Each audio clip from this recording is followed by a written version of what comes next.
ప్రస్తుతం మనతో పాటు ఖైరతాబాద్ ఎమ్మెల్యే దాన నాగేందర్ ఉన్నారు. బంజారాహిల్స్లోని ఉదయనగర్ బస్తీలలో పొద్దునుంచి కలెదురుగుతున్న పరిస్థితి. అసలు ఏంటి సార్ ఏం పరిశీలిస్తున్నారు, జనాలు ఏం చెప్తున్నారు? స్థానికంగా ఉన్నటువంటి చిన్న చిన్న సమస్యలు ఉన్నాయి. ఇక్కడ ఉదయనగర్ అనేది కొన్ని వందల సంవత్సరాల నుండి ఉన్నటువంటి బస్తీ. ఇది ఇవాళ నిన్న మొన్న నిర్మించిన బస్తీ కాదు. ఇక్కడ డ్రింకింగ్ వాటర్ సమస్య ఏంటంటే నాలా ఉంది కాబట్టి డ్రింకింగ్ వాటర్ సమస్య ఉంది.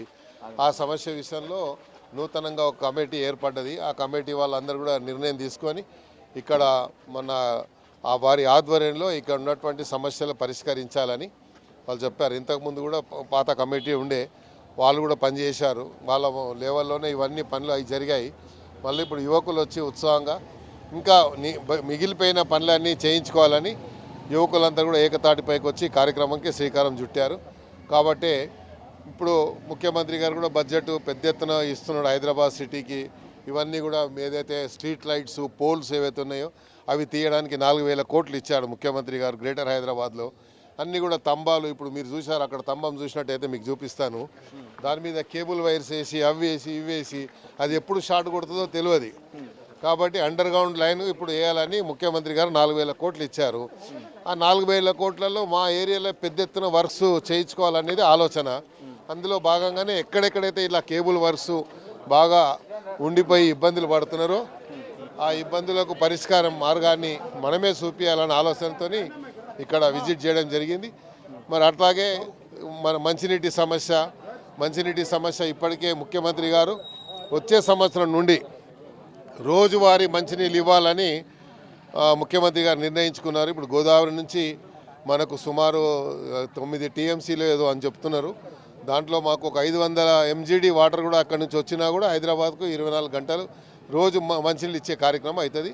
అది కూడా శ్రీకారం చుట్టారు ముఖ్యమంత్రి గారు. కాబట్టి అవన్నీ కూడా ఎక్కడెక్కడైతే మంచినీటి సమస్య ఉందో, ఎక్కడెక్కడైతే రోడ్ల సమస్య ఉందో రోడ్లకు కూడా బడ్జెట్ ఇచ్చారు. మొన్న కూడా GHMC నుంచి ప్రతి కార్పొరేటర్ 2 కోట్లు కాకుండా అదనంగా ముఖ్యమంత్రి గారు సుమారు 10,000 కోట్ల రూపాయలు గ్రేటర్ హైదరాబాద్కి ఇచ్చారు. కాబట్టి అవన్నీ కూడా అభివృద్ధిలో వాడుకోవడానికి మేము ఏరియాలో పర్యటన. GHMC ఎలక్షన్లకి ఇప్పటి నుంచే ప్రిపేర్ అవుతారో ఎట్లా ఏం చెప్తారు? GHMC ఎలక్షన్స్ అయితే ప్రిపేర్ కావాల్సిందే కదా, ఎప్పుడు వస్తాయి అనేది కాదు. ఫిబ్రవరికి కట్ ఆఫ్ డేట్ ఉంది కాబట్టి ఫిబ్రవరి తర్వాత ఎప్పుడు నోటిఫికేషన్ వచ్చినా కూడా GHMC ఎన్నికలకు సిద్ధం కావాల్సిన అవసరం ఉంది. సిద్ధం కూడా అవుతాం.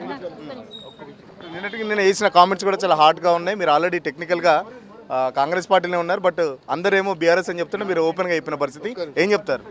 నేను ఏదన్నా ముక్కుసూటిగా మాట్లాడే వ్యక్తిని, దేనికి భయపడే వ్యక్తిని కాదు. Fact always remains fact, that's all. ఒక్క నిమిషం ఇలా చెప్పమ్మా. పబ్లిక్తో కూడా ఇక్కడ ఇంటరాక్ట్ అవుతున్న పరిస్థితి చూస్తున్నాం కదా. మొత్తం పబ్లిక్ అయితే అడుగుతున్న పరిస్థితి, ఎక్కడికక్కడ సమస్యలను కూడా అడిగి తెలుసుకుంటున్న పరిస్థితి.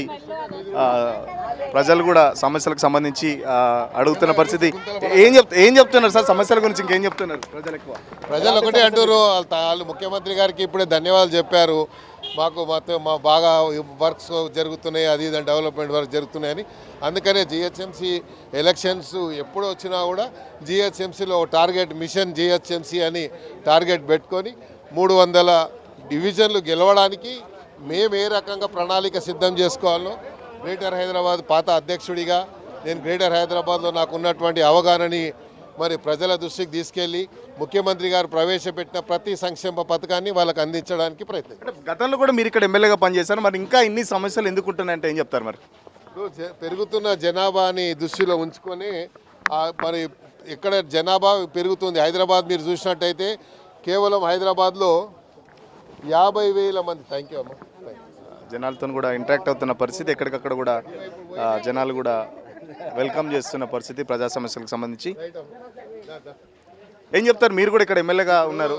ఇప్పుడు గతంలో మీరు చూసినట్టయితే కేవలం 50,000 జనాభాకు సరిపోయేటటువంటి మంచినీటి సమస్య, మరి తర్వాత దీనికే ఫెసిలిటీస్ ఉండే నిజాం టైంలో. దాని అంచెలంచెలుగా జనాభా ఇప్పుడు చూసినట్టయితే అఫీషియల్గా మా దగ్గర హైదరాబాద్ సిటీలో 1 కోటి పైన జనాభా ఉంది. అన్అఫీషియల్గా చూస్తే 2 కోట్ల పైచీలకు జనాభా ఉంటుంది.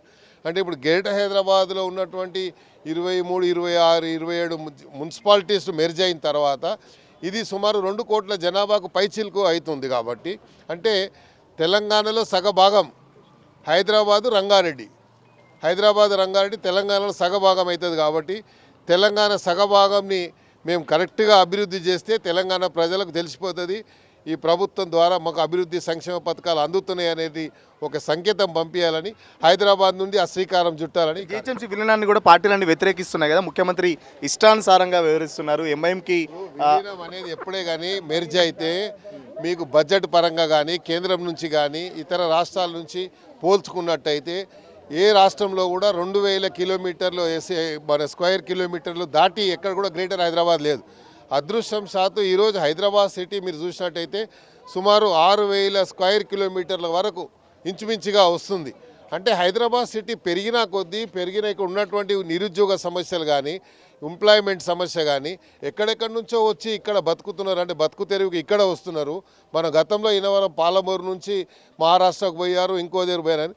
ఇక్కడ హైదరాబాద్ ఒక హబ్గా మారిపోయింది అన్ని రకాలుగా. మీరు హెల్త్ వైజ్గా తీసుకోండి, ఎడ్యుకేషన్ వైజ్గా తీసుకోండి, ఏ రకంగా తీసుకున్నా కూడా హైదరాబాదు సర్వతోముఖ అభివృద్ధి చెందుతుంది. కాబట్టి హైదరాబాదు గ్లోబల్లీ గుర్తింపు పడినటువంటి సిటీ కాబట్టి హైదరాబాద్లో అభివృద్ధి జరగాలనేది మా కోరిక. మీరేమో హైదరాబాద్ డెవలప్ చేస్తా అంటున్నారు. కేసీఆర్ ఏమో నిన్న వచ్చి హైదరాబాద్లో హత్యలు పెరుగుతున్నాయి, క్రైమ్ రేట్ పెరుగుతుందని చెప్పేసి కేసీఆర్ కూడా చెప్తున్న పరిస్థితి. 2 ఏళ్ల తర్వాత కూడా బయటకు వచ్చిన పరిస్థితి. అభివృద్ధి సంబంధించి కూడా కేసీఆర్ మాట్లాడతారని చెప్పేసి సిటీలో ఇవన్నీ జరుగుతూ ఉంటాయి, అంచెలంచెలుగా అరికట్టేటువంటి అవకాశం ఉంటుంది. కాబట్టి ఇంత పెద్ద సిటీలో జరుగుతాయి. ఎందుకంటే this not a small city, ఇది ఒక కాస్మోపాలిటన్ సిటీ. కాస్మోపాలిటన్ సిటీలో అన్ని పాసిబిలిటీస్ ఉంటాయి. బట్ ఓవర్ ఏ పీరియడ్ అన్నీ ఒక అంచనా వేసుకొని దాని ప్రకారంగా ఒక ప్రణాళికబద్ధంగా అన్నీ కూడా అరికట్టుకుంటూ పోతాం. ఫైనల్గా చెప్పండి, దానం రాజీనామా ఎప్పుడు చేస్తారో, లేకపోతే స్పీకర్ వేటు వేసే వరకు చూస్తారా? ఎందుకంటే కాంగ్రెస్ నీకున్నట్టు రాజీనామా చేయమని అంటే అందరూ బీఆర్ఎస్లో ఉన్నా అని చెప్తుంటే మీరు ఆల్ ఆఫ్ సడన్ కాంగ్రెస్ పార్టీలో ఉన్నారు. ఓకే, అది టెక్నికల్గా కూడా మీరు ఎంపీగా పోటీ చేశారు, బట్ స్పీకర్కి ఇంతవరకు వివరణ ఇవ్వలేదు. ఏది వచ్చినా కూడా సమయానుసారంగా నడుచుకునేవాడిని నేను. సమయాన్ని బట్టి నేను చెప్తాను. ఓకే, ఎన్ని సీట్లు గెలుస్తారు జిహెచ్ఎంసీలో? చెప్పాను కదా, ఇప్పుడు 300 సీట్లు మిషన్ టార్గెట్ 300 తప్పకుండా. ఎంఐఎంతో పొత్తు లేకుండానే మాకు 300 సీట్లు వస్తాయని నాకు నమ్మకం ఉంది. కృషి చేస్తాము, కానీ 100% 200 సీట్స్ మాత్రం గ్యారంటీగా దాటుతాం. 100% దాటుతాం. ఓకే, ఖచ్చితంగా టార్గెట్ 300గా పెట్టుకొని జిహెచ్ఎంసీలో మేము పనిచేస్తున్నామని చెప్పేసి చెప్తున్న పరిస్థితి. ముఖ్యమంత్రి రేవంత్ రెడ్డి వచ్చినప్పటి నుంచి జిహెచ్ఎంసీకి అత్యధిక శాతం నిధులు కేటాయిస్తున్నాడు. సో జిహెచ్ఎంసీలో ప్రజలు మమ్మల్ని ఆదరిస్తారని చెప్పేసి దాన నాయందర్ చెప్తున్న పరిస్థితి. మరోపక్కన రాజీనామాకు సంబంధించి కూడా ఇప్పటికైతే ఏం తొందర లేదని చెప్పేసి చెప్తున్న పరిస్థితి. ఖచ్చితంగా రాజీనామాకు భయపడను, గతంలోనే మనకు చెప్పినట్టు రాజీనామాకు భయపడేది లేదు, ఏదైతే అది చూసుకుంటానని చెప్పేసి చెప్తున్న పరిస్థితి. కాస్మోపాలిటన్ సిటీగా వచ్చి హత్యలు కూడా అలాంటి సంఘటనలు కూడా జరుగుతాయని చెప్పేసి చెప్తున్న పరిస్థితి. ఓవరాల్గా చూస్తుంటే జిహెచ్ఎంసీ ఎన్నికలకు దానం నాగేంద్ర అయితే సిద్ధమయ్యాడని చెప్పుకోవచ్చు. మరోపక్కన ఒకవేళ ఖైరతాబాద్ సంబంధించి ఉప ఎన్నికలు వచ్చినా కూడా సిద్ధంగా ఉంటారని చెప్పకనే చెప్తున్న పరిస్థితి. ఎందుకంటే బస్సులలో కూడా రెగ్యులర్గా తిరుగుతున్న పరిస్థితి, బస్సు సమస్యల గురించి కూడా అడిగి తెలుసుకుంటున్న పరిస్థితి. సో ఉప ఎన్నికలు వస్తే దానం నాగేందర్ రెడీగా ఉన్నాడని చెప్పడానికి ఇదొక నిదర్శనం అని చెప్పుకోవచ్చు. మరొక పక్కన ఎలక్షన్లు ఎప్పుడు వచ్చినా నేను భయపడను, రెడీగా ఉంటానని చెప్పేసి కూడా దాన నాగేందర్ చెప్తున్న పరిస్థితి. ఇప్పుడు జర్నలిస్ట్ సతీష్తో సురేష్, తొలి కోసం. అసలైన తొలి వెలుగు. ఫాలో వాట్సాప్ @తొలి వెలుగు అఫీషియల్.